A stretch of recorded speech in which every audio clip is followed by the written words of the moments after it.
Hope so आपको screen visible होगी। Will start the new topic which is stresses in beam. मैं इसको start करने से पहले कुछ चीज़ें आपको एक्सप्लेन करता हूँ on one note and then we will move on on on this thing. अच्छा, अभी तक हम जो डिस्कशन करते रहे उस पे यही था कि आपके पास let's say we had a beam somewhere और let's say it's a simply supported beam, ठीक है जी, and it is being subjected to some different kind of loading, कोई भी उसके ऊपर लोड लगा हुआ है, ठीक है। So as a result of all these kind of loading, what we have seen in calculation that at different locations, यानी आप different sections cut करते जाएं along the beam span, you will have different values of shear force, you will have different values of moment, ठीक है, along different sections.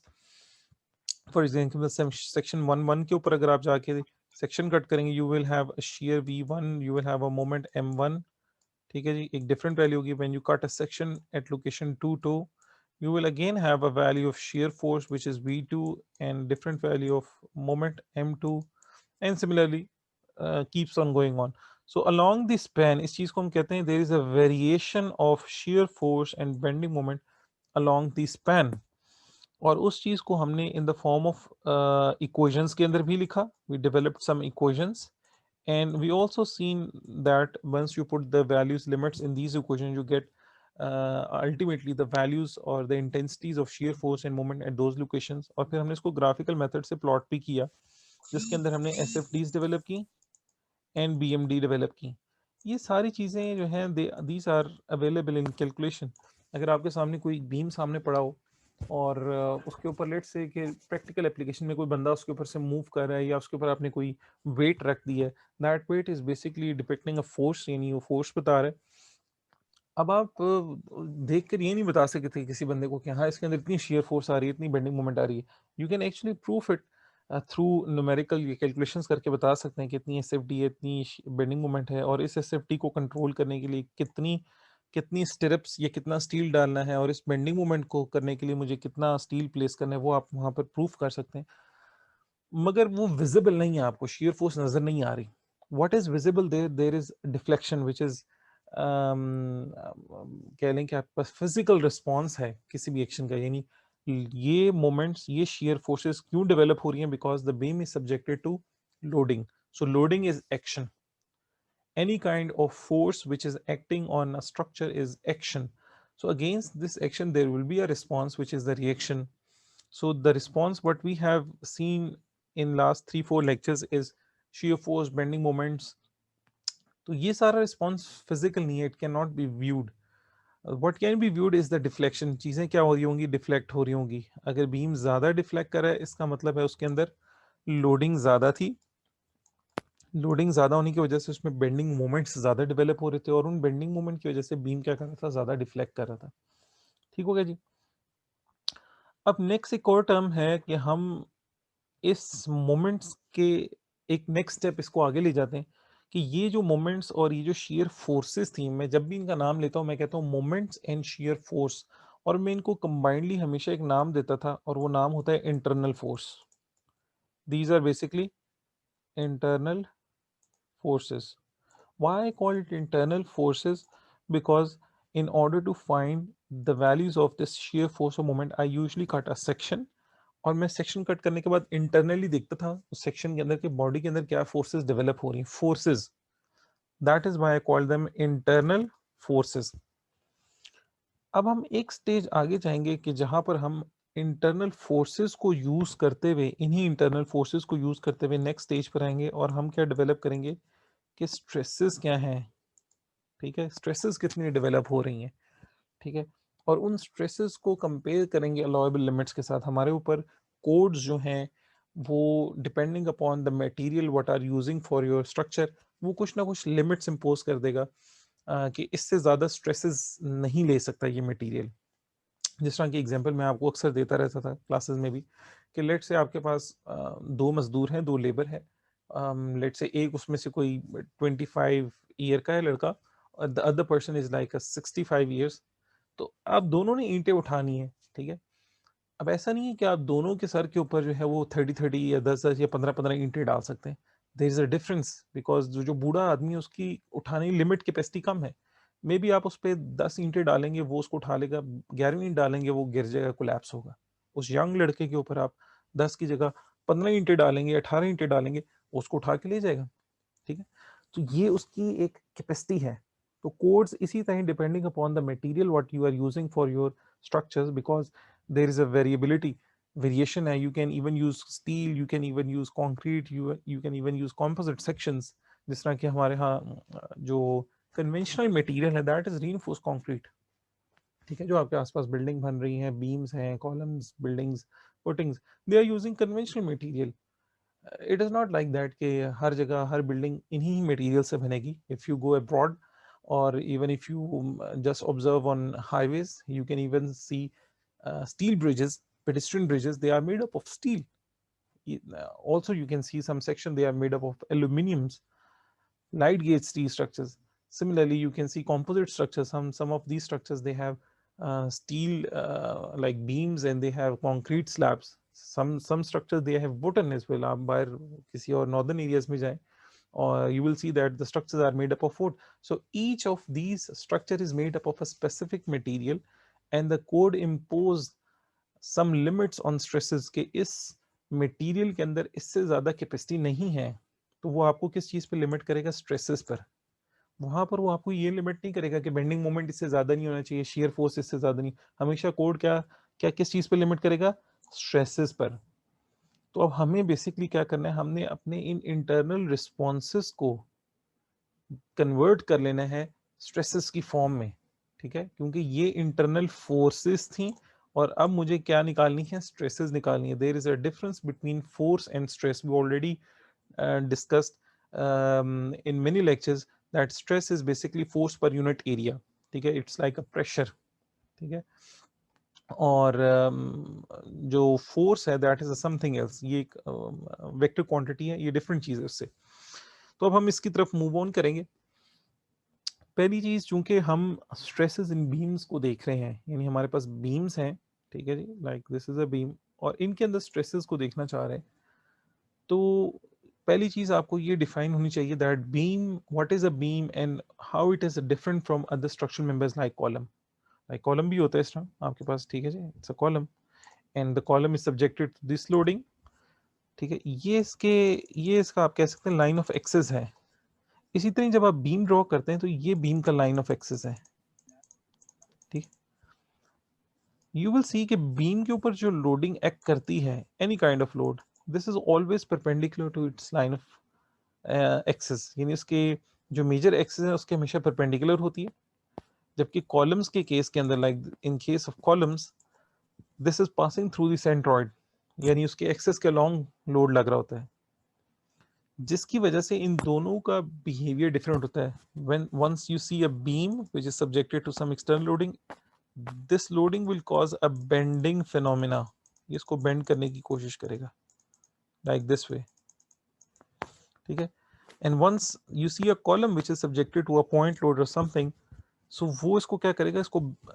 इसको through compression resist कराएगा। ये through bending resist करा रहा है, ये थ्रू कंप्रेशन रेजिस्ट कराएगा।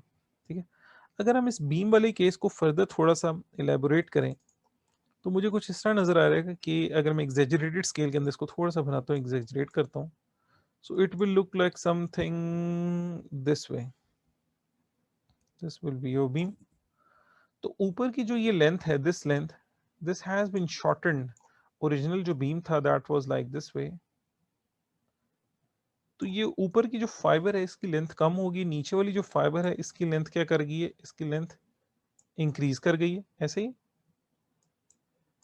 तो जहां भी चीजें इंक्रीज करती हैं, we have studied in case of lectures of strains, हमने देखा था कि जब भी किसी चीज की लेंथ इंक्रीज करिए, it means it is being subjected to a tension force. आप टेंशन फोर्स किसी चीज पे अप्लाई करेंगे तो उस फाइबर की लेंथ इंक्रीज करेगी। अगर आप किसी फाइबर के ऊपर कंप्रेशन फोर्स लगाएंगे तो उसकी वजह से क्या होगी? उसकी लेंथ डिक्रीज करेगी। So we can say that there is a tension force at the bottom and there is a compression force on the upper fibers। And if we draw this variation of stresses, कि इसके अंदर जो variation आ रही है, जो flexural stresses develop हो रही हैं, उनकी वेरिएशन क्या है? तो normally we draw it like this way. आपको कुछ बुक्स के अंदर इस तरह उसकी वेरिएशन नजर आ रही होगी लाइक दिस वे। लाइक ऊपर कंप्रेशन है, नीचे टेंशन है, तो इसका मतलब है in between their will be a point जहां पर आके स्ट्रेसेस जिसको हम कहते हैं न्यूट्रल एक्सिस, वहां पर कोई स्ट्रेसेस नहीं होंगी। ठीक हो गया जी? अच्छा, अब हम इसको फर्दर एक्सप्लेन करने की कोशिश करते हैं। ये जो स्ट्रेसेस डेवलप होती है नॉर्मली हम इनको सिग्मा से रिप्रेजेंट करते थे। Sigma is equal to M Y over I. जब हम MOS1 को स्टार्ट किया था हमने इनिशियल लेक्चर्स के अंदर बिफोर मिड टर्म्स, तो हमने कुछ स्ट्रेसेस डिफरेंट स्टडी करना स्टार्ट की थी। फ्लेक्सुरल स्ट्रेसेस, फिर उसके बाद हमने एक्सियल स्ट्रेसेस, शियर स्ट्रेसेस और टॉर्शन, इन डिफरेंट टाइप्स ऑफ स्ट्रेसेस को स्टडीज किया था। So this was for the flexural stresses sigma equal to M Y over I, और some time in some books you will see M C over I, इस तरह करके भी लिखा होगा। Sigma is equal to M C over I.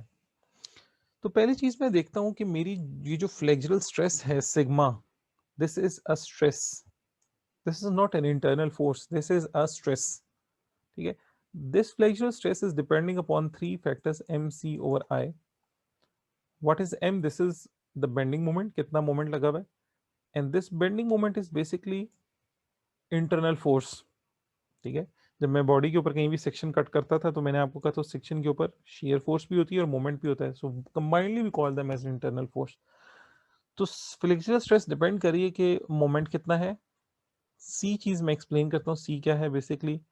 Let's say ये आपका beam है, if I draw it like this way, I can say like this is the neutral axis. ठीक है, अगर मैं इस पॉइंट को कंसिडर कर रहा हूँ, मैं इस पॉइंट के ऊपर फ्लेक्सुरल स्ट्रेस निकाल रहा हूँ, तो C और Y, यहाँ पर जो C है या फिर कुछ बुक्स के अंदर Y लिखा होता है, Y is basically the distance from the neutral axis to this point। यहाँ तक इसका डिस्टेंस है Y। अगर मैं इस पॉइंट के ऊपर फ्लेक्सुरल स्ट्रेसेस निकालने लगा हूं तो न्यूट्रल एक्सिस का यहाँ से यहाँ तक का जो डिस्टेंस होगा दिस विल बी Y। अगर आप देखें कि मैं इस बीम को सामने से देख रहा हूँ, ये इसका कैलिब्रेशन व्यू है। ठीक है, ये फ्रंट व्यू से देख रहा हूँ। तो जैसे जैसे मेरा वाई इंक्रीज करता जाता है न्यूट्रल एक्सिस, अल्टीमेटली मैं टॉप फाइबर पर आ जाता हूँ। यहाँ पर टॉप फाइबर है and there is a bottom fibre here, ये बीम का बॉटम है। जैसे ही मैं टॉप फाइबर के ऊपर पहुंचता हूँ या बॉटम फाइबर के पहुंचता हूँ तो वाई डिस्टेंस मैक्सिमम हो जाएगा। वाई मैक्स को हम नॉर्मली सी से डिनोट करते हैं, we call it like this distance has Y max which is equals to C. तो हमारे पास नया फॉर्मूला आ जाता है कि sigma max is equal to M C over I, यानी एम वाई की जगह हम क्या कर देते हैं, एम सी लिख देते हैं। So C is basically the distance of concern point from the neutral axis. तो ये basically variation along the depth show कर रहा है। देखें फॉर एग्जांपल मैं इसको एक्सप्लेन इस तरह करता हूँ कि let's say we draw it like this way, कि मेरे पास ये बीम है। ठीक है, I cut a section here, section 1, section 2। चलें दो सेक्शन हम कंसिडर करते हैं, section 1 and I just consider a section 2 as well. ठीक है, अब आप जैसा कि हमने ऑलरेडी स्टडी किया कि if this is a simply supported beam, so section 1 and section 2 will have a different values of movement, isn't it? Section 1 के ऊपर मोमेंट कुछ और होगा, सेक्शन 2 के ऊपर कुछ और मूवमेंट होगा। ऐसे ही मैं यहाँ पर लेट से कह देता हूँ कि मोमेंट m1 आ जाता है, यहाँ पर लेट से m2 हो जाता है moment. Just a minute, question आ गया। कंसर्न पॉइंट बेसिकली ये क्या है कि कह लें कि जिस पॉइंट के ऊपर आपने ना स्ट्रेसेस मालूम करनी है, इससे पहले जब आप शेयर फोर्स और बेंडिंग मोमेंट फाइंड कर रहे होते थे, लेट से कि आपके पास एक बीम है, तो आपके पास कंसर्न सेक्शन आता था। उसको हम कहते थे कि जिस लोकेशन के ऊपर शेयर फोर्स या बेंडिंग मोमेंट फाइंड करनी थी, आप वो कहते थे कि लेट से मैं कहता हूँ कि एक फ्री एंड से ना, या जो इसका सिंपली सपोर्टेड एंड है, वहां से x इक्वल टू 3 इंच या x इक्वल टू 3 फीट के ऊपर मुझे बताएं कि कितनी शेयर फोर्स और बेंडिंग मोमेंट है। फिर मैं आपसे अगर कहता हूँ कि x इक्वल टू लेट से 5 फीट के ऊपर मुझे बताएं कि कितनी शेयर फोर्स और बेंडिंग मोमेंट है, तो this is a concern section, यानी आप जिस लोकेशन के ऊपर अपनी शेयर फोर्स और बेंडिंग मोमेंट फाइंड करना चाहते थे, आप उसके ऊपर इंपॉर्टेंट रखते थे।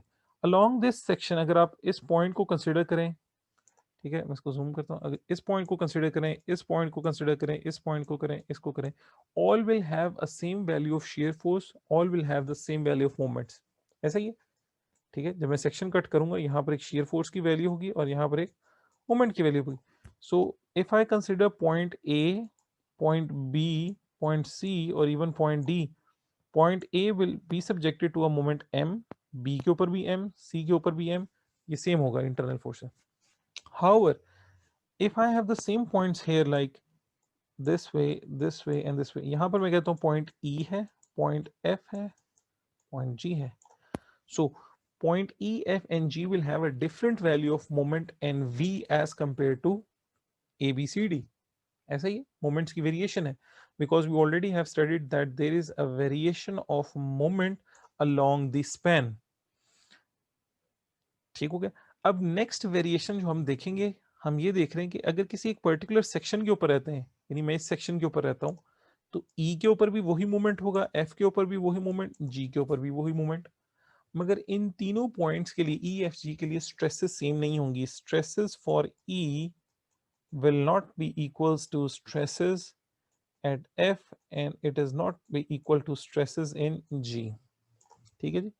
However, they will have same moment. Moment at E will be equal to moment at F equals to moment at G. यानी मेरे कहने का मतलब सिर्फ इतना सा है कि किसी पर्टिकुलर सेक्शन के ऊपर, ठीक है, किसी एक पर्टिकुलर सेक्शन के ऊपर there will be constant value of internal forces, मगर वहां पर वेरिएशन हो रही होगी किसकी, स्ट्रेसेस की। फ्लेक्सिबल स्ट्रेसेस वेरी कर रही होंगी, और वो वेरिएशन क्यों हो रही है, बिकॉज देखें सिग्मा किस पे डिपेंड कर रहा था, एम वाई ओवर आई पर। I is basically moment of inertia of beam, ये चेंज नहीं कर रहा, ये कांस्टेंट है, ठीक है।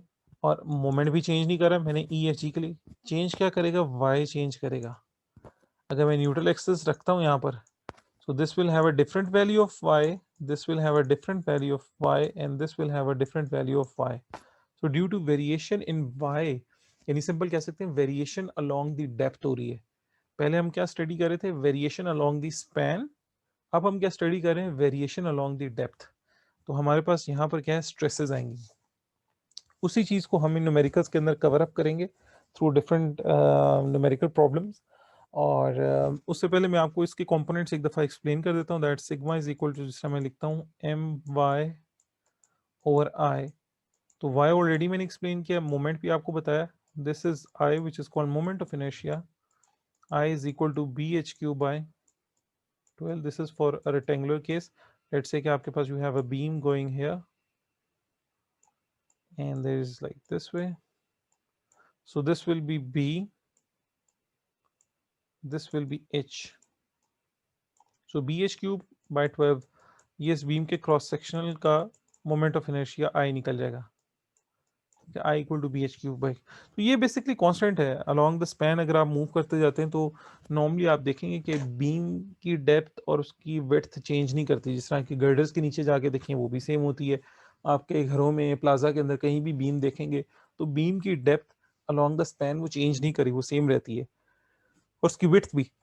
Normally moment of inertia same रहेगा, ठीक है, मोमेंट ऑफ इनर्शिया सेम रहा, मोमेंट किसी एक पर्टिकुलर लोकेशन के ऊपर सेम रहा, मगर किसी पर्टिकुलर लोकेशन या किसी पर्टिकुलर सेक्शन के ऊपर वाई चेंज हो सकता है, बिकॉज देयर इज पॉसिबिलिटी कि अब आपका पॉइंट या तो यहाँ लोकेट कर रहा हो, ठीक है, it will have a different value of Y, it will have a different value of Y, different different and different, हर एक पॉइंट के लिए डिफरेंट वैल्यू होगी वाई की। ठीक हो गया जी। अच्छा जी, अब हम एक और चीज़ यहाँ पर जो है उसको समझ लेते हैं पहले, विच इज़ सेक्शन मॉडुलस को भी हम समझ लेते हैं। इसी क्वांटिटी को अगर हम थोड़ा सा आगे फर्दर लेके जाएं तो कुछ बुक्स के अंदर बेसिकली इसको आगे फर्दर लेके गए होते हैं। वो करते हैं क्या है कि जब मुझे सिग्मा मैक्स निकालनी होती है, सिग्मा मैक्स, तो सिग्मा मैक्स किसकी इक्वल हो जाएगी, एम सी ओवर आई, ठीक है, ये हो जाएगा। अब सी ऊपर मल्टीप्लाई हो रहा है, नीचे जाके डिवाइड हो जाएगा, ठीक है जी। इसको मैं लिख सकता हूँ इस तरह, डिवाइडेड बाय आई ओवर सी, ठीक है। and this quantity I over c, it is called section modulus. ठीक है, तो ये आपके पास एक इक्वेशन डेवलप हो जाती है, ठीक है, sigma is equal to m over s, where s is section modulus and it is equal to moment of inertia divided by c distance.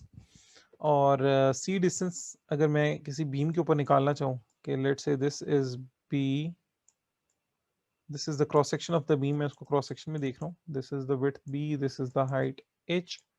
So in this case this will be the neutral axis और यहाँ से यहाँ तक distance क्या हो जाएगा c, so c will be equal to h by 2. ठीक हो गया जी, यानी maximum distance from the neutral axis to extreme fibre वो ये होगा.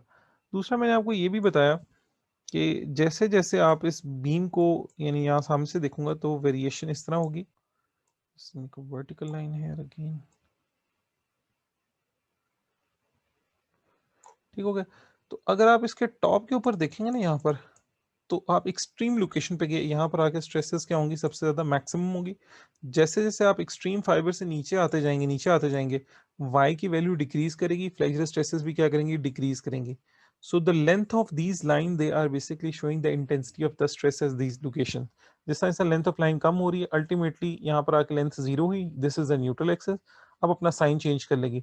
टॉप के ऊपर लेट से अगर टेंशन थी, बॉटम के अंदर क्या होगी, कंप्रेशन. अगर बॉटम में कंप्रेशन है तो टॉप पर क्या होगी, tension. It will start increasing, increasing, increasing, increasing. Ultimately, the maximum value will be here at the bottom fiber. Now, the question is when there will be a tension and when there will be a compression at the top. हमने already देखा था कि if the beam is like simply supported and it is bending, अगर bend कर रहा है, hog नहीं कर रहा, तो bending की वजह से हमेशा top पे compression होगी, bottom पे tension. And if you have a beam which is hogging, hog कर रहा है, ठीक है, यानी लोडिंग कंडीशन ऐसी थी जिसकी वजह से बीम के अंदर हॉगिंग प्रोड्यूस हुई है. सो हॉगिंग के नतीजे में हमेशा बॉटम में कंप्रेशन, टॉप के ऊपर क्या होगी, टेंशन डेवलप होगी. The variation will be the same. ठीक हो गया जी. दूसरी चीज ये भी याद रखिएगा कि the value of stress at this location will be equal to the value of stress at this location, with the difference कि यहाँ पर वो पॉजिटिव होगी, यहाँ पर नीचे नेगेटिव होगी. एक तरफ टेंशन है, एक तरफ कंप्रेशन है. दोनों सेम इसलिए होंगी because the distance y is same, दोनों के लिए y डिस्टेंस सेम है. Similarly, if there is a point which is located here and there's a point which is located here and both have the same value of y, so both these points will have the same stresses, यानी same magnitude of stress होगा but with a different sign. एक तरफ compression है, एक तरफ tension होगी. इसके बाद हम मूव करते हैं अपने न्यूमेरिकल पार्ट्स की तरफ जी. अच्छा, problem related to flexural formula उनको देखते हैं. सबसे पहला जो हमारे पास न्यूमेरिकल है दैट इज 503 जो कि हमें सॉल्व करना है क्लास वर्क्स के अंदर. इसको हम देखते हैं. सबसे पहले जो इम्पोर्टेंट डेटा है उसको मैं हाईलाइट करूंगा और चूंकि इनकी स्टेटमेंट थोड़ी सी लेंथी होगी उसको समझिएगा और then we will move toward the solution part. So first thing is cantilever beam. So हमें गिवन है 50 mm wide and 150 mm high and 6 metre long. ये बेसिकली उसकी डायमेंशंस सारी दे दी हैं, यानी बीम की टोटल लेंथ भी आपको दे दी है, 6 मीटर लॉन्ग है. वाइड मतलब उसकी विड्थ, ये उसकी हाइट दे दी है. तो ये जो दो ये वाली डायमेंशन है, these are the cross sectional dimension. कि अगर मुझे बीम का क्रॉस सेक्शन देखना है तो दिस विल बी 50 mm उसकी विड्थ है और उसकी जो हाइट दे दी है वो कितनी है 150 mm. और जो इन टू द प्लेन लेंथ है which is the span or the beam length, this is 6 meter long. Just make sure that आप यूनिट्स की कंसिस्टेंसी को फिर सेम रख रहे हो, ठीक है जी, क्योंकि यहाँ पर स्ट्रेसेस का टॉपिक आएगा. स्ट्रेसेस हमने कहा था कि उसके यूनिट्स नॉर्मली जो हम स्टैंडर्ड्स ले रहे हैं जो आपको इनमें नजर आएंगे they will be in mega pascal, वरना नॉर्मली जो है the standard units these are pascals, newton per metre square, this is called pascal. ठीक है जी. और अब जो आपको नजर आ रहे होंगे these will be MPa which is mega pascal. तो this is newton per millimetre square. तो दोनों में थोड़ा सा डिफरेंस होगा. If you are using your dimensions in millimetre, forces in newton, then the stresses will be always in mega pascal. और अगर आप चाह रहे हैं कि आपकी स्ट्रेसेस पास्कल स्टैंडर्ड यूनिट्स में निकलें then you have to use standard values of forces, यानी उनके यूनिट्स भी न्यूटन में लेंगे और डिस्टेंसेस को आप मीटर्स के अंदर लेंगे. तो यूनिट्स यहाँ पर कंसिस्टेंसी का ख्याल रखिएगा. The first two dimensions, the width and the height, these are in given in millimetres, और ये आपके पास लेंथ मीटर्स में है. Carries a load that varies uniformly from 0 at the free end to 1000 newton per metre at the wall. ठीक है, तो 0 at the free end, 0 at the free end का मतलब हो गया that this is a triangular load. UDL जो होता है वो 0 नहीं होता, वो उसकी कोई ना कोई वैल्यू होती है, और वो चेंज नहीं करता अलोंग दी जो स्पैन है उसकी कांस्टेंट वैल्यू रहती है. ये वो बता रहा है कि 0 एट फ्री एंड है, और जिस तरह कि यहाँ पे नजर आ रहा है कि फ्री एंड ये है, फ्री एंड के ऊपर 0 है उसका magnitude, and it become 1000 newton per metre at the wall. तो एट द वॉल मतलब जहां उसकी फिक्सिटी दी है, तो वहां पर उसने दे दिया 1000. जब आप न्यूमेरिकल पहले करते थे, this was intensity W not, वो आपको गिवन होगी. पहली चीज वो कहता है compute the magnitude and location of the maximum flexural stresses. Magnitude भी निकालें and location of maximum flexural stresses. Flexural stresses से मुराद क्या चीज है? सिग्मा. ठीक है, तो एक तो उसका मैग्नीट्यूड फाइंड करें और उसकी लोकेशन भी बताएं कहाँ पर होगी. का जो मैग्नीट्यूड है वो जब हम इसका फॉर्मूला लिखते थे that was equal to my/i, ऐसे ही था. तो इसका मतलब है ये उस वक्त मैक्सिमम होगा जब मेरे पास मैक्सिमम वैल्यू ऑफ m होगी, मैक्सिमम वैल्यू ऑफ y होगी. ठीक है, i के ये इन्वर्सली प्रोपोर्शनल है, और i वैसे हमने देख लिया कि कांस्टेंट क्वांटिटी है विच इज bh³/12, bh³/12. तो मेरे पास b की वैल्यू, विड्थ की वैल्यू भी गिवन है, हाइट की वैल्यू भी गिवन है, दोनों चीजें, और ये दोनों विड्थ और हाइट चेंज नहीं करी. इसका मतलब है ये वेरिएबल नहीं है, ये दो वेरिएबल हैं. m भी चेंज कर रहा है और y भी चेंज करता है. अगर मैं बीम के अलोंग, स्पैन के अलोंग देखता हूँ, यानी यहाँ सेक्शन कट करूंगा, यहाँ पर कुछ और मूवमेंट होगा, यहाँ पर सेक्शन कट करूंगा, यहाँ पर कुछ और, यहाँ पर कुछ और, ऐसा ही है. If I just clear it first like this way, if I just make a section at a distance here, यहाँ पर देखूंगा मोमेंट कम होगा, यहाँ पर देखूंगा मोमेंट और ज्यादा होगा, और जब मैं इस एंड के ऊपर आऊंगा, इस वाले पॉइंट के ऊपर, जब आप इसकी बेंडिंग मोमेंट डायग्राम ड्रॉ करते थे, just remember that the maximum moment is at the location of the fixity. जहां पर उसकी फिक्सिटी आ रही होती है वहां पर उसका मोमेंट सबसे ज्यादा हो रहा होता है. तो पहली चीज मेरे जहन में ये होगा कि मोमेंट उस वक्त मैक्सिमम है जब मैं अपनी लोकेशन को क्या रखूंगा, इस डिस्टेंस के ऊपर, जब मेरा x जो होगा it will be equal to 6 metre. ठीक है, ओवरऑल लेंथ होगी. दूसरी चीज y है. अगर मेरे पास ये बीम पड़ा है पूरा, यानी इसको मैं क्रॉस सेक्शन में देख रहा हूँ, इस बीम को, like it is 50 mm wide and it is like 150 mm in depth, उसकी डेप्थ है, और this is the neutral axis.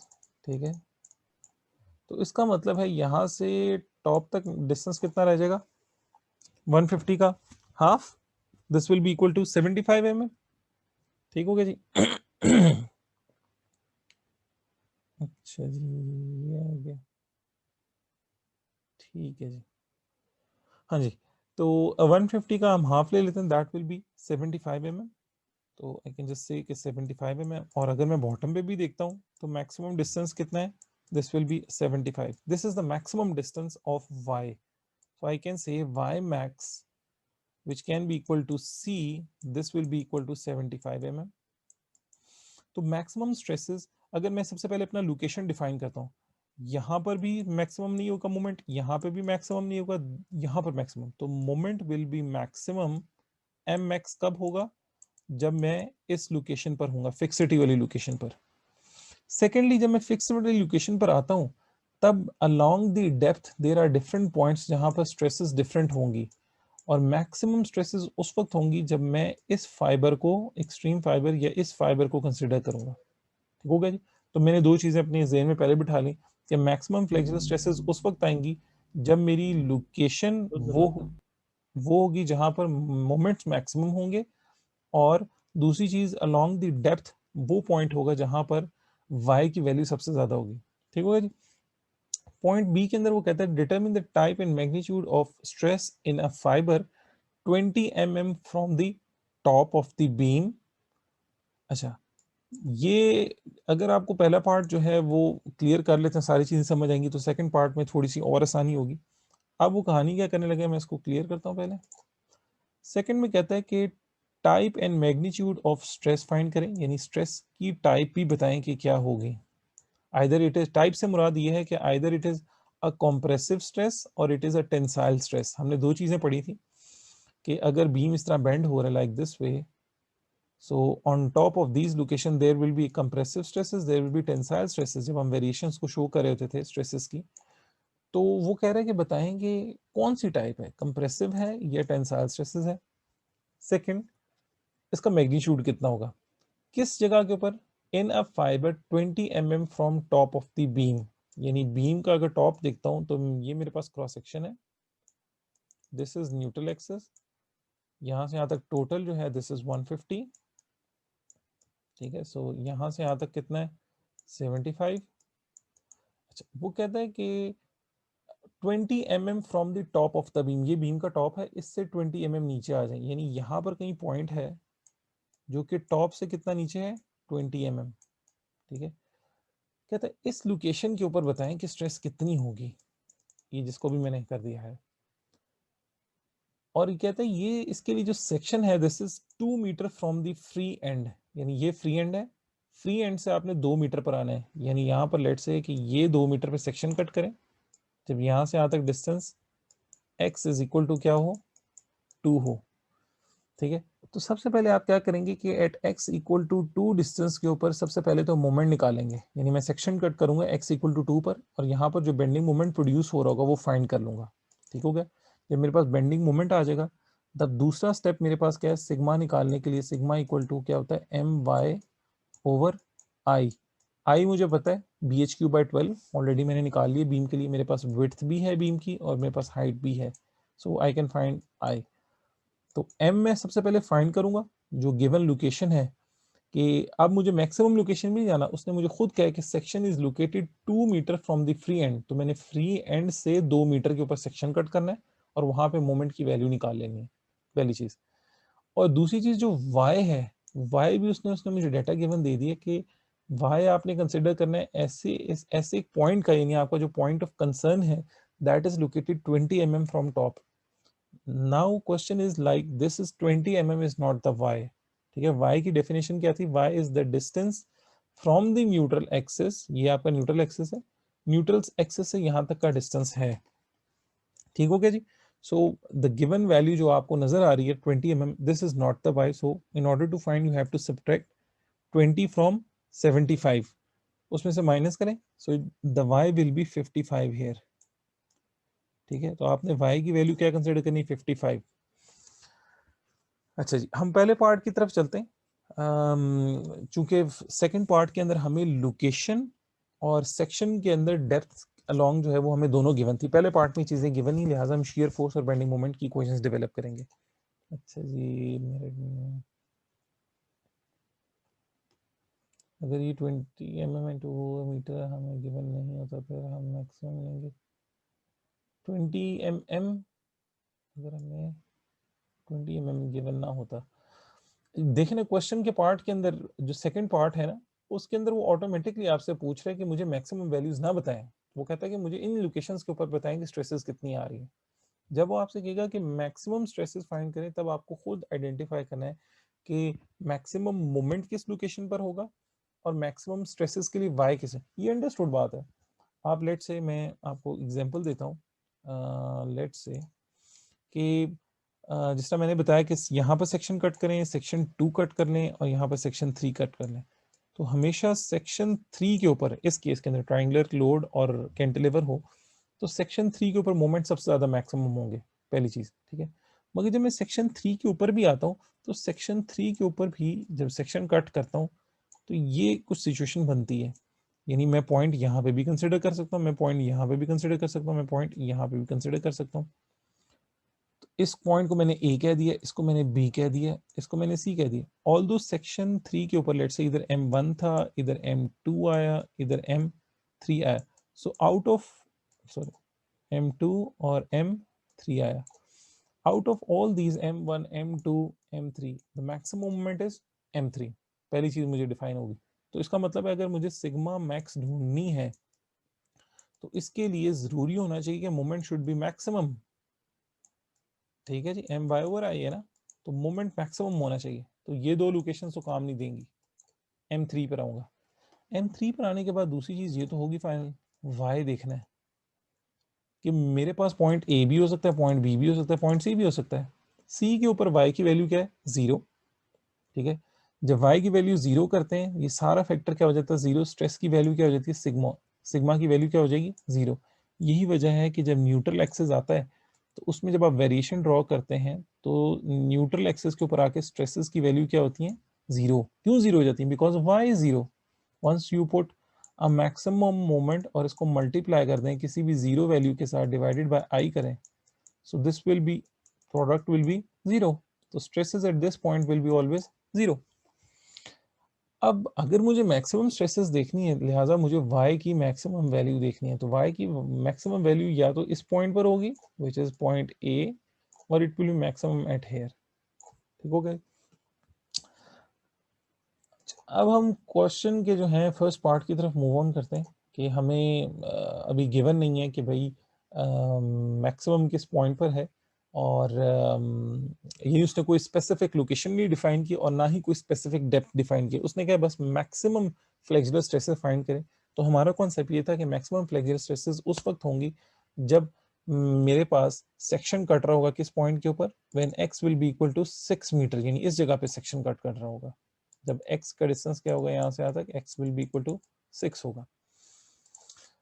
तो सबसे पहले मुझे इक्वेशन लिखनी है। ये सारा प्रोसेस वही है पुराना कि आपके पास, मैं सबसे पहले एक सेक्शन कट करूंगा अननोन लोकेशन के ऊपर जो कि डिस्टेंस x के ऊपर होगी, क्योंकि मुझे शेयर और बेंडिंग मोमेंट की इक्वेशन डेवलप करनी है। तो एट अ डिस्टेंस x के ऊपर मैं सेक्शन कट करूंगा, there will be a moment here. मैं एक इक्वेशन डेवलप करूंगा, यही आपके पास छोटा ट्राइंगल एक बन गया और एक आपका बड़ा ट्राइंगल बना है। जो बड़ा ट्राइंगल है उसकी इंटेंसिटी 1000 है और उसकी नीचे बेस कितनी है, 6। जो छोटा ट्राइंगल है, ठीक है, उस छोटे ट्राइंगल की बेस नीचे x है, और जो उसकी ट्राइंगल की जो हाइट है, यानी यहाँ पर जो आपके पास यूं, अगर मैं यूं उस ट्राइंगल को बनाता हूँ, ठीक है, ये और एक दूसरे कलर से, लेट्स से येलो से कर लेते हैं, let's say something like this वे। तो यहाँ पर जो इंटेंसिटी दैट इज 1000 जो कि मैंने यूज की, और इसी के लिए जो बेस जो आ रही थी दैट इज 6, तो मैं 1000 को भी यूज करूंगा और इस 6 को भी यूज करूंगा आगे अपने सिमिलर ट्राइंगल में। इसी तरह ही जब मैं इस छोटे ट्राइंगल को देखता हूँ तो बेस इज x और इसकी जो हाइट है उसको मैंने y नाम दे दिया था, आपको याद होगा। तो ये देखें y ओवर x, छोटे ट्राइंगल की हाइट छोटे ट्राइंगल की बेस डिवाइडेड बाय बड़े ट्राइंगल की हाइट बड़े ट्राइंगल की बेस, इसमें से y की वैल्यू निकाल ली। अगेन जब y की वैल्यू निकल गई, now the next step is to find the magnitude of f। f क्या चीज़ है बेसिकली, जब मेरे पास ये छोटा ट्राइंगल बना था, ठीक है, जब मैंने सेक्शन कट किया था डिस्टेंस x के ऊपर, तो इधर ये ट्राइंगल जिसको मैंने हैच कर दिया, इसका एक रिजल्टेंट होगा which will be acting here. उस रिजल्टेंट को मैंने नाम दे दिया f, जिसको हम स्टार्टिंग के अंदर f ऑफ x भी कहते थे। पिछले जो न्यूमेरिकल्स आपने किए जिसमें ट्राइंगुलर वर्ड्स आते थे मोमेंट्स के, तो उसमें हम इसको f ऑफ x भी कहते थे। That is equal to, this force is equal to half into base into height. ये भी हमने ऑलरेडी पढ़ा था, half into base into height. The value of base is basically equal to x and the height is equal to y। ये देखें, half into x into y. इसी के अंदर आपने y की वैल्यू डाली, ये आपके पास फोर्स की इक्वेशन डेवलप होगी। नाउ मोमेंट की इक्वेशन डेवलप करने के लिए दोबारा से, ये न्यूमेरिकल पुराना वाला है, ये सारी चीज हो रही है, ये पिछला न्यूमेरिकल जो भी हमने शेयर फोर्स और बेंडिंग मोमेंट डायग्राम में किया था उसी को ही रिपीट कर रहा है। मोमेंट की इक्वेशन अब आपने डेवलप करनी है, इसके लिए आप फिर करेंगे summation of moment at x location should be equal to 0 considering anti clockwise moments are positive. ठीक हो गया जी। ओकेजन इक्वेशन लिखना स्टार्ट करेंगे। सबसे पहले ये फोर्स आ जाएगी विच इज एक्टिंग डाउनवर्ड, और ये एंटी क्लॉकवाइज मोमेंट प्रोड्यूस करिए, दिस फोर्स मल्टीप्लाई बाय इसका मोमेंट आर्म कितना होगा, 1/3। ठीक है, लिख सकते हैं इसको हम, हाँ जी, इसका मोमेंट कितना होगा, force into 1/3 of y, 1/3 of इसका, ये डिस्टेंस कितना है नीचे देखें, टोटल हमारे पास यहाँ से यहाँ तक बेस कितनी है, x। ठीक है, तो इसका मतलब है इसका मोमेंट आर्म यानी इस पॉइंट ऑफ रोटेशन से इस लाइन ऑफ एक्शन के दरमियान डिस्टेंस 1/3 ऑफ x हो जाएगा, 1/3 ऑफ x। ये मेरे पास एक मोमेंट आ गया, इसको मैं सिर्फ f लिख रहा हूँ, f multiply by 1/3 of x। दूसरी जो जब मैंने सेक्शन कट किया तो इस सेक्शन के ऊपर एक और मोमेंट है which is acting in anti clockwise direction, उसको भी मैं पॉजिटिव लूंगा, plus m is equal to 0। अब इसी इक्वेशन के अंदर आपने f की वैल्यू भी ऑलरेडी फाइंड की, वो आके पुट करें 250/3 इंटू एक्स स्क्वायर, ये देखें 250/3 ये आ गया f इंटू 1/3 ऑफ x, ये इसका मोमेंट आर्म आ गया। मैंने पहले सिंपल इक्वेशन लिखी, उसके बाद उसमें इसने वैल्यूज यहाँ पर एंटर की, इसमें से इसने मोमेंट की इक्वेशन डेवलप कर ली। ठीक है, इसको मैं क्लियर करता हूँ first. So now you have develop the moment equation until now. यहाँ तक जो क्वेश्चन था ये हमने पिछले पार्ट के अंदर कवर अप कर दिया। देखिए जब मैंने सेक्शन यहाँ कट किया तो यहाँ पर एक मोमेंट होगा, ठीक है, m, ये पॉजिटिव आ जाएगा, ठीक है, फोर्स इंटू 1/3 ऑफ x, ठीक है, और plus m is equal to, हाँ जी एग्जैक्टली ये इक्वेशन की दूसरी साइड पे जाके नेगेटिव होगा, somehow they just missed the negative sign here, यहाँ पर नेगेटिव होगा एग्जैक्टली। इसके बाद जब हम आते हैं तो मेरे पास मोमेंट की इक्वेशन डेवलप हुई like this way, 250/9 into x cube. अब आप इस इक्वेशन के अंदर बेसिकली क्या कर सकते हैं कि x की वैल्यू लेट से 0 डालें।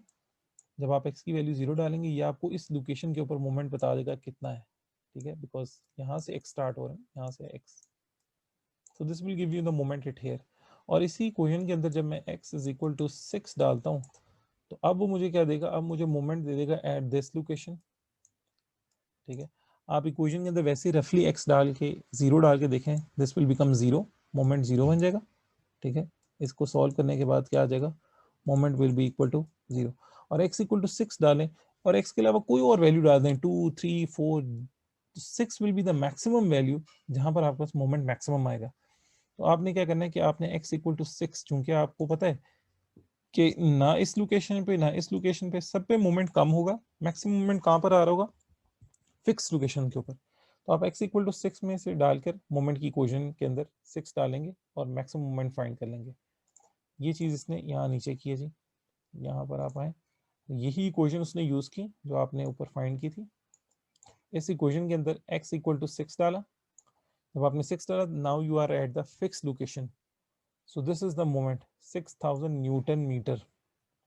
ठीक है, ये सारी वैल्यूज चूंकि आप फोर्स जो है सारे जितनी भी फोर्सेस थी वो आपने न्यूटन में ली, डिस्टेंस आप जितने भी ले रहे थे सब मीटर्स के अंदर आ रहे थे। ठीक है, तो ये न्यूटन मीटर में डिस्टेंस आए। अब जब मुझे फ्लेक्सुरल स्ट्रेसेस निकालनी है तो फ्लेक्सुरल स्ट्रेसेस का फॉर्मूला क्या होता है, एम सी ओवर आई। ठीक है, आई को उसने फर्दर डिवाइड कर लिया, I is equal to B H cube by 12। M C को देखें वो क्या करने लगा, एम की वैल्यू भी चाहिए और मुझे सी की वैल्यू भी चाहिए। एम मैंने कैलकुलेट किया 6000, दिस इज एम, मगर ये एम 6000 न्यूटन मीटर में है। उसने क्या किया, इसको कन्वर्ट कर दिया न्यूटन मिलीमीटर में। चूंकि वो स्ट्रेसेस जो निकाल रहा है, ये जो आपके पास एक वर्ड यहाँ पे लिखा है ना एफ बी मैक्सिमम, इस एफ बी मैक्सिमम का मतलब है फ्लेक्सुरल स्ट्रेसेस, बी का मतलब होता है बॉटम, टी का मतलब होता है टॉप, तो ये फ्लेक्सुरल स्ट्रेसेस है एफ बी। सिग्मा मैक्स भी आप इसको लिख सकते हैं, कोई मसला नहीं है। ठीक है, इसी एफ बी को सिग्मा मैक्स भी लिख सकते हैं, जो मैंने फॉर्मूला आपको लिखा था M Y over I M C over I, तो उसको उसने इतना शो किया।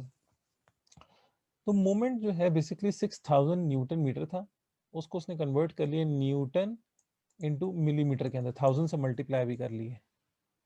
क्यों कन्वर्ट कर लिए, ताकि सारे डिस्टेंस मिलीमीटर के अंदर है, फोर्सेस सारी न्यूटन में रहे, डिस्टेंस सारे मिलीमीटर में। अल्टीमेटली जो आपके पास स्ट्रेसेस आएंगी, सिग्मा की जो वैल्यू आएगी, that value of sigma will be in units of mega pascal. ठीक है, अगर आप सारी फोर्सेस न्यूटन में रखेंगे, डिस्टेंस मीटर में रखेंगे, तब जो आपके पास फ्लेक्सुरल स्ट्रेसेस सिग्मा मैक्स की वैल्यू निकलेंगी या एफ बी की वैल्यू निकलेंगी, दे will be in units of pascal, not in mega pascal. ठीक है, ये उसने इसको सॉल्व किया, देखें ये 1000 कन्वर्जन हुई मिलीमीटर से मीटर से मिलीमीटर में जाने के लिए। सी, सी क्या चीज़ है, मैंने आपको बताया था बीम की ओवरऑल डेप्थ कितनी है 150, विच इज शोन हेयर। तो सी का डिस्टेंस होता है न्यूट्रल एक्सिस से या तो टॉप फाइबर तक का डिस्टेंस मैक्सिमम या बॉटम फाइबर तक का डिस्टेंस। तो ये दोनों केसेस के अंदर सी की वैल्यू कितनी हो जाएगी, 150 का half, 150/2 which is equal to 75 mm। ठीक होगा जी। ये भी आपने डाली, बी एच क्यू बाई 12 नीचे वैल्यू डालनी, B is the width h is the overall depth, दोनों को आपने किस में डाला, मिलीमीटर्स में, क्योंकि ऊपर भी सारे यूनिट्स डिस्टेंस के मिलीमीटर में सारी वैल्यूज डाली, द यूनिट्स जो आपका फ्लेक्सिबल स्ट्रेसेस के हैं 32 मेगापास्कल।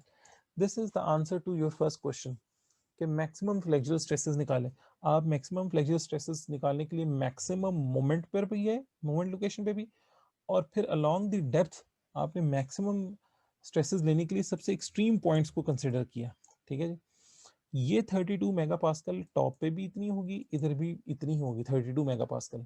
ठीक है, यहाँ पर अभी हम डिस्टिंग्विश नहीं करें कि कंप्रेसिव है या टेंसाइल है, ऑल्दो वी नो दैट कि अगर आपके पास ट्राइंगल हो, कैंटिलीवर बीम होता है, तो कैंटिलीवर बीम के अंदर हमेशा जो होती है वो बेंडिंग का फिनोमेनन, वहाँ पर हॉगिंग हो रही होती है। तो जब जब भी आप इस पर कोई लोड लगाएं, let's say this is a cantilever beam, आपने इस पर कोई भी पॉइंट लोड लगाया और यूडीए लगाया, तो ये इस तरह बेंड करता है। अब इसकी बेंडिंग के अंदर यहाँ पे कंप्रेशन, टॉप पर क्या होती है, टेंशन होती है। ठीक है,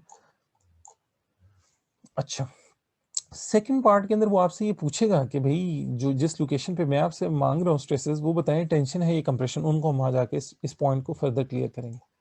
अब यही सारा स्टेप जो आपने यहाँ किया, अब आपने परफॉर्म करना है। वो कहता था, ऊपर न्यूमेरिकल पे वापस हैं, न्यूमेरिकल में वापस आते हैं, तो उसने कहा था डिटरमिन करें द टाइप एंड मैग्नीट्यूड, वो भी मैं आपको बताऊंगा किस तरह करनी। फाइबर की जो लोकेशन है वो 20 mm टॉप से है, और ये section 2 metre from free end cut है। यानी अब आपको ये नहीं कहा कि भाई मैक्सिमम लोकेशन फाइंड करें। जो आपने मोमेंट की इक्वेशन डेवलप की थी, उस मोमेंट की इक्वेशन के अंदर अब आपने सिंपल x इक्वल टू 2 डालना है। जब आप x इक्वल टू 2 डालेंगे, मोमेंट आ जाएगा। सिमिलरली जब आपने y की फाइंड करनी है कि सेक्शन तो आ गया, अब y जो है मैंने क्या लेना है, अब y आपने c नहीं लेना। जब c लेंगे तो मैक्सिमम स्ट्रेस दे देगा। उसने आपको खुद बता दिया है कि भाई 20 mm फ्रॉम टॉप, ये टोटल डिस्टेंस यहाँ से यहाँ तक न्यूट्रल एक्सिस का, यहाँ से यहाँ तक 75 था। तो यहाँ टॉप से अगर वो कहते हैं 20 mm पर आए, तो 75 में से 20 माइनस करें, बाकी आपके पास 55 डिस्टेंस आ जाएगा नीचे। ये देखिएगा, मैं इसको उसने यहाँ पर सॉल्व किया होगा। द फर्स्ट थिंग, चूंकि section 2 metre from free end लिया, लिहाजा x इक्वल टू 2 मीटर डालें। किसके अंदर डालें, ये इक्वेशन आपने डेवलप की थी पहले, ये वाली इक्वेशन, ये इससे भी पीछे जाएंगे तो आपको इक्वेशन डिराइव हुई भी मिलेगी। इसी इक्वेशन के अंदर पहले आपने x इक्वल टू 6 डाला था, क्योंकि आपको पता था कि at distance x equal to 6 there will be maximum movements. अब वो आपसे ये नहीं कह रहा कि मैक्सिमम मूवमेंट फाइंड करें, वो कहता है मुझे बताएंगे 2 मीटर पे कितना होगा। लिहाजा अब आपने इसी इक्वेशन में 2 डाला x की जगह। Again the moments are in now in newton metre, so दोबारा इक्वेशन लिखेंगे my/i मोमेंट, ये वापस आ गया। In order to convert this metre into millimetre, यानी न्यूटन के बाद मिलीमीटर में लेकर जाने के लिए उसने क्या किया, 1000 से इसको मल्टीप्लाई कर लिया। एम वाई, वाई मैंने आपको एक्सप्लेन करने के लिए इस पॉइंट को देखिएगा, इस फिगर को, ये टोटल 150 था, इसका हाफ कितना हो जाएगा यहाँ से यहाँ तक, 75 mm which is shown here. और ये उसने फाइबर ड्रॉ की, जो डार्क कलर है ये dark colour, this is the fibre which is 20 mm from top. तो कई लड़के कंफ्यूज होकर वो y की वैल्यू 20 mm ले लेंगे, but this is not the definition. Definition says that y is the distance from the neutral axis to your concern location, यानी जिस पॉइंट पर आपको स्ट्रेसेस फाइंड करनी है वहां तक डिस्टेंस है न्यूट्रल एक्सिस से। सो 75 में से माइनस करेंगे 20, it will give you 55y। ये उसने 55 डाला। ये चीज सेम है जैसे आपने पहले की, सेम, कोई इसमें चेंज नहीं आएगा, these will be the same thing. इसको सॉल्व किए, अगेन बिकॉज न्यूटन में फोर्सेस हैं, डिस्टेंस मिलीमीटर में, you get in megapascal the stresses. In order to, यहाँ पे भी आपका आंसर ठीक है, अगर आप इसको 1000 से मल्टीप्लाई कर लेते हैं इसी आंसर को, then it will be in kilo pascal. ये भी एक यूनिट्स है, ठीक है जी, यानी मेगा पास्कल से किलो पास्कल में जाने, क्योंकि ये वैल्यूज डेसिमल्स में आ रही थी इसलिए उसने इसको 1000 से मल्टीप्लाई किया और इसको किलो पास्कल के अंदर ले गए। आप इसको यहाँ पर भी रखेंगे तो भी ठीक है, कोई कोई इशू वाली बात नहीं। अब इसके अंदर इंपॉर्टेंट चीज यहाँ पर जो है, ये फ्लेक्सुरल स्ट्रेसेस जो हैं ये टेंसाइल हैं, ये कंप्रेसिव हैं, ये आपको बतानी है। देखिए मैंने आपको बताया कि let's say this is the fix end, this is your beam. जब ये बेंड करेगा the shape will be something like this way, ये इसकी शेप होगी, ठीक है। And you will have tensile stresses on top and compression stresses on bottom. So there will be a neutral axis somewhere here in the bottom, यहाँ पर centre में इसका neutral axis होगा, ठीक है। अब हर वो पॉइंट जो इस न्यूट्रल एक्सिस से ऊपर है, ठीक है, वो सारे के सारे यहाँ पर क्या टेंशन, यानी अगर मैं इस रीजन को थोड़ा सा फर्दर क्लैरिफाई कर दूं in terms that I use some marker maybe like eraser नहीं है यहाँ पर, कोई थिक नहीं, ये चलिए इसे कर लेते हैं। लाइक ये वो रीजन है जिसको मैंने अभी हैच कर दिया, the red region, all this region will be subjected to a tension force, and all the region which is below this neutral axis, which is now being shown with the yellow color, all these will be subjected to compression force. तो आपको जो numerical के अंदर उसने इस location के ऊपर कहा है कि भाई मेरा जो एलिमेंट है that is 20 mm located from top, तो इसका मतलब है वो जो एलिमेंट लोकेट हुआ है वो समवेयर कहीं यहाँ पर होगा, इस जगह पर ऊपर से, और वो रेड रीजन के अंदर लाया कर है, इसका मतलब उसमें टेंसाइल नेचर है, that is why they put a positive sign है, यहाँ पर कोई नेगेटिव साइन नहीं है, negative sign means it is compressive stresses, ठीक हो गया जी। ये आपको न्यूमेरिकल यहाँ पर आके ये खत्म हो जाता है, ठीक है जी। बाकी जो 4 न्यूमेरिकल इंशाल्लाह, चूंकि आज हम काफ़ी सेशन को प्रोलॉन्ग कर चुके हैं, इंशाल्लाह हम इसको बाकी न्यूमेरिकल्स को कल कवर अप करेंगे on the same time. If you have some question until now इस फ्लेक्सिव स्ट्रेसेस वाले में से, तो you can just ask me right now.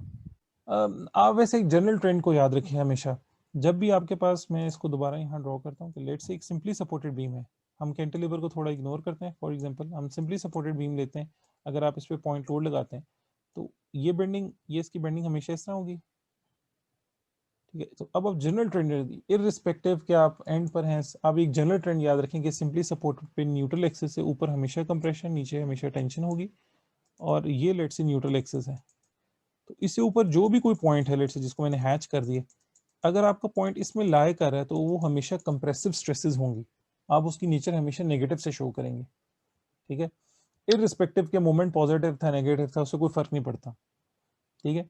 और अगर यही चीज कैंटिलीवर के अंदर आ जाए, ठीक है, फिक्स, यानी एक एंड से वो फिक्स है, दूसरे एंड से वो फ्री हुआ है, अब आप करेंगे तो ये इसकी ऑपोजिट नेचर होगी, ठीक है। और यही चीज डिजाइन में भी नजर आएगी, जब आप डिजाइन में जाएंगे और अगर आपके पास डिजाइन के अंदर जाके देखें तो सिंपली सपोर्टेड बीम्स के अंदर बॉटम के अंदर स्टील बहुत ज्यादा होता है, टॉप के ऊपर स्टील सिर्फ 1-2 बारें होती हैं, और कैंटिलीवर बीम के अंदर आप कभी जाके देखिएगा तो कैंटिलीवर बीम जो शेड्स के नीचे डले होते हैं उनके अंदर टॉप के ऊपर स्टील सबसे ज्यादा होता है और बॉटम में सिर्फ मिनिमम स्टील होता है, तो उससे कोई फर्क नहीं पड़ता। आप overall bend, overall behaviour beam का देखें, स्ट्रक्चर का, वो उसमें किस जगह पर कंप्रेशन है, किस जगह पर टेंशन है, उसके हिसाब से साइन लगा लें, कोई इशू नहीं है। कंप्रेशन हमेशा नेगेटिव साइन के साथ होगी, फ्लेक्सुरल स्ट्रेसेस, यानी आप सिग्मा की वैल्यू जब भी लिख रहे होंगे ना, यानी सिग्मा की value it can be a positive value, ठीक है, it can be a negative value, sigma की वैल्यू सिग्मा होगी, या फिर जिसको आप वो एफ बी कह रहे हैं, ये एफ बी की वैल्यू पॉजिटिव भी हो सकती है, नेगेटिव भी। तो आपने एंड साइन जो है ना वो देखना है कि पॉजिटिव लूं या नेगेटिव लूं, या साइन के बगैर भी आप नीचे सेंटेंस भी लिख सकते हैं, the stresses in this region will be a compressive stress, sentence में लिख दें, पॉजिटिव साइन नेगेटिव साइन को भी छोड़ें, आप नीचे एक सेंटेंस लिख दें। अगर आपका सिंपली सपोर्टेड बीम है, ठीक है, और उस बीम के अंदर आप इस रीजन के अंदर, हैश रीजन के अंदर लाया कर रहे हैं किसी भी, ठीक है, न्यूट्रल एक्सिस से ऊपर, तो वो हमेशा कंप्रेशन में होगा, यानी वहाँ जो स्ट्रेसेस डेवलप होंगी वो कंप्रेसिव स्ट्रेसेस होंगी, ठीक है। और अगर बिलो द न्यूट्रल एक्सिस है तो वो हमेशा टेंसाइल स्ट्रेसेस होंगी। आप नीचे एक सेंटेंस लिख लें, the nature of the stresses in for the given point will be tensile, यूं करके एक लाइन लिख दें, वो भी ठीक है, साइन ना लिखें, कोई इशू नहीं है। ऑल दो वैसे इस न्यूमेरिकल के अंदर उसको यहाँ पर आके बॉटम में एक सेंटेंस लिखना चाहिए था, वो भी नहीं उसने लिखा हुआ कि भाई ये इसकी नेचर क्या है, क्योंकि क्वेश्चन के अंदर उसने यहाँ पर पूछा था determine the type and magnitude, तो एक सेंटेंस लिखें टाइप से रिलेटेड, मैग्नीट्यूड तो आपने फाइंड कर लिया मगर टाइप उसने कहीं नहीं लिखी यहाँ पर,